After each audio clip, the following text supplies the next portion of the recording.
আজি আকৌ বাৰীলৈ আহিলোঁ। মানে কামখিনি কৰি আদায় হোৱাই নাই। মানে আমাৰ এইবাৰ দাংবডি 3 চাম হৈছে। প্ৰথম চাম লতা উঠালোঁ, ইফালে খুঁটি লগাই আছোঁ আৰু ইফালে লতা উঠাবলৈ বাকী আছেই। মানে তেনেকৈ কামবিলাক মানে দিনটো কৰা নহয়েই। মানে কামখিনি আগবঢ়াওঁ বুলি আহিলোঁ, হাজিৰা মানুহ পোৱা নাযায়। মানে এইকেইদিন বিয়া সকাম লাগি আছে। যোৱাকালি বিয়া সকাম এখন আছিলে, অহাকালি বিয়া এখন আছে, আৰু যিকেইজনী হাজিৰা মানুহ আহিছিলে সিহঁতৰো বিয়া সকাম লাগি আছে। সেইকাৰণে নিজৰ কাম যিহেতু, সেইকাৰণে অলপ সময় 2 ঘণ্টা নিজেই যাতে কৰোঁ কামখিনি আৰু। কাৰণ মানে আজিও এতিয়া মোৰ দুপৰীয়া সময়ত মিটিং এখন আছে, মিটিঙলৈ যাব লাগিব। সেয়েহে অকণমান কামখিনি আগবঢ়াওঁ বুলি ৰাতিপুৱাতে আহিলোঁ আৰু এতিয়া কাম ধৰোঁ আৰু। মানে এইখিনি দেখিছেনে, এইখিনি মোৰ সৰু, মানে এইখিনি একেবাৰে শেষৰ লাষ্ট ষ্টেপ।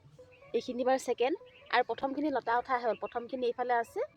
যিমান পাৰোঁ মানে অলপকৈ কামখিনি আগবঢ়াই গৈ আছোঁ আৰু আজি মাত্ৰ 2 ঘণ্টা সময় কাম কৰিম আৰু আকৌ মিটিঙলৈ যাবলৈ হ'ব।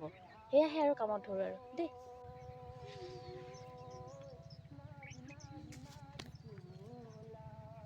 কামত ধৰোঁ আৰু আকৌ আপোনালোকক লগ পাই আছোঁ দেই।